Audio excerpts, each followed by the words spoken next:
আমার ফোনে অ্যাডস আসে ভাই, দেখলেই মেজাজটা খারাপ হয়ে যায়। ফোন আমি কিনলাম, ইন্টারনেট আমি কিনলাম, কিন্তু আমি মানুষের অ্যাড কেন দেখব?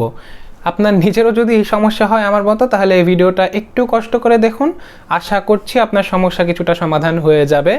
তো ফার্স্ট অফ অল আপনাকে বুঝতে হবে অ্যাডসটা কেন আসে। আমরা যেই আমাদের ফোনে বিভিন্ন ধরনের থার্ড পার্টি যে অ্যাপগুলো ইনস্টল করি, সেই অ্যাপসগুলো আমাদের ফোনে এই পপ আপ অ্যাডগুলো দেখায়। সো এই জিনিসটা বন্ধ করার একটা ওয়ে আছে। টোটালি তো বন্ধ করা যায় না, কোনো না কোনোভাবে ওরা যে অ্যাড দেখাবেই।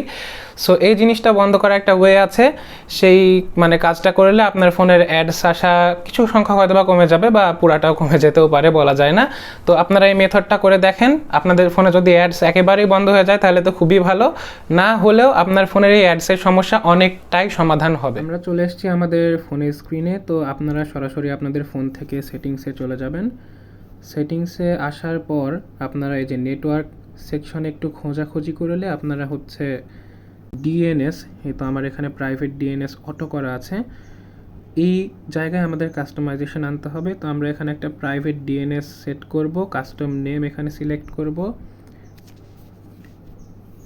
তারপর আমরা এখানে কাস্টম নেমটা দিব DNS dot AdGuard dot com. তারপরে আপনারা এখানে সেভ ক্লিক করবেন। তারপরে দেখবেন যে আপনাদের ফোনে যে অ্যাডগুলো আসতো আগে, সেগুলো আসা কিছুটা হলেও বা অনেকখানি কমে গেছে।